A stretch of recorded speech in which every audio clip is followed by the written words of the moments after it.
গোপন গুনায় যারা লিপ্ত আমাদেরকে বলে যে কতদিন হয়েছে গোপন ভাবে লিপ্ত, ছাড়তে পারছি না, অসহায়, ব্রেন কাজ করে না, চুল পড়ে যাচ্ছে, চেহারায় উজ্জ্বলতা নাই, নুরানি ভাবটা নাই, নামাজে গেলে মনোযোগ নাই, আর্থিক অসচ্ছলতা, চাকরি করলে চাকরিতে মনোযোগ নেই, লেখাপড়া করছি কোনো কিছু মনে থাকে না, কালকে এসে পড়লাম আজকে পরীক্ষা পড়া ভুলে যাচ্ছি, পরিবারগুলো টিকছে না, সার্বিকভাবে লস, হিউজ লস, সাময়িক এই মনের খ্যাস মেটানোর জন্য আজকে যুব সমাজগুলো ধ্বংস হয়ে যাচ্ছে। দয়া করে গোপন গুনাহ ছেড়ে দেন, নাহলে এমন ভয়াবহ অবস্থা বিরাজ করবে, মানে জাস্ট হেল, দুনিয়াও শেষ আখিরাতও শেষ। আল্লাহকে যদি হারান, এর থেকে বড় লস আর আমাদের জন্য কোনো কিছু হতে পারে? সব থেকে বিগেস্ট লস। আল্লাহর সাথে আমার সম্পর্ক নাই, তাহলে কার সাথে আমার সম্পর্ক? তো অনেকে বলে যে কিভাবে গোপন গুনাহটা ছাড়বো, আবার অনেকে এটাও বলে যে সেজদায় গিয়ে কতদিন হয়েছে চোখের পানি আসে না। চোখের পানি কোথা থেকে আসবে? গোপন গুনায় যারা লিপ্ত চোখের পানি আসা সম্ভব না, এত সহজ না ব্যাপারটা। আপনার মন যা চাচ্ছে তাই করছেন, আল্লাহকে তোয়াক্কা করছেন না, আল্লাহকে বুড়ো আঙ্গুল দিয়ে আপনি প্রতিনিয়ত শয়তানের দাসত্ব করছেন, আবার বলছেন যে চোখে কেন পানি আসে না। আপনি তো একটা সুযোগ হাতছাড়া করেন না, গোপন গুনাহ করার আপনার স্কোপের প্রতিটা গুনাহ আপনি করছেন, আবার বলেন যে আমার চোখে কেন পানি আসে না। কার সাথে ফাঁকি ঝুঁকি? আল্লাহকে ফাঁকি দেওয়ার কোনো স্কোপ আছে? পাথরের মধ্যে যদি সরিষা দানা পরিমাণ করে কিছু লুকিয়ে থাকে, সেটাও আল্লাহ তাআলা উন্মোচন করবেন পরকালে, কিয়ামতের ময়দানে, হাসরের ময়দানে। তো তার সাথে ফাঁকি ঝুঁকি চলে না। মনটাকে আগে পবিত্র করেন, সৎ করেন, গোপন গুনাহ ছেড়ে দেন।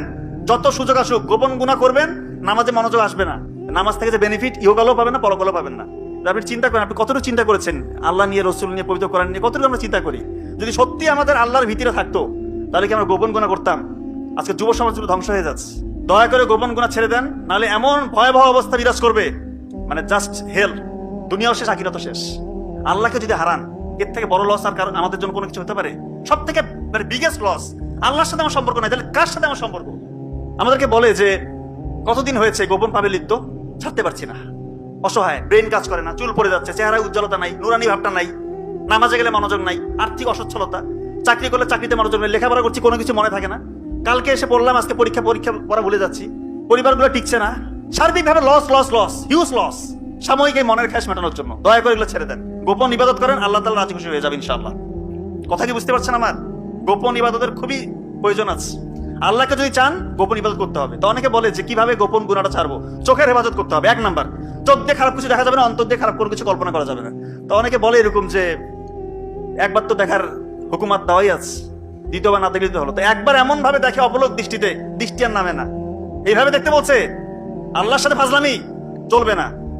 ভুলে যদি একবার কোনো ভাবে যদি আমি যেটা আমার অপোজিট সেক্সের প্রতি যদি চোখ পড়ে যায়, চোখটা নামাতে হবে। কথা কি বোঝা যাচ্ছে? ক্লিয়ার? দৃষ্টি অবনমন করতে হবে, এটা খুব জরুরি। আল্লাহর সাথে ফাজলামি চলে না। এটা আপনার মন অন্তরে কি চলছে আপনার থেকে বেশি ভালো যে জানেন, তিনি আমার আল্লাহ। কথাটা কি বুঝতে পারছেন? খুবই জরুরি ব্যাপার। তো নামাজ পড়লে পড়ার মতো পড়তে হবে, তাহলে আমি এখান থেকে বেনিফিট পাবো। 2 নাম্বার,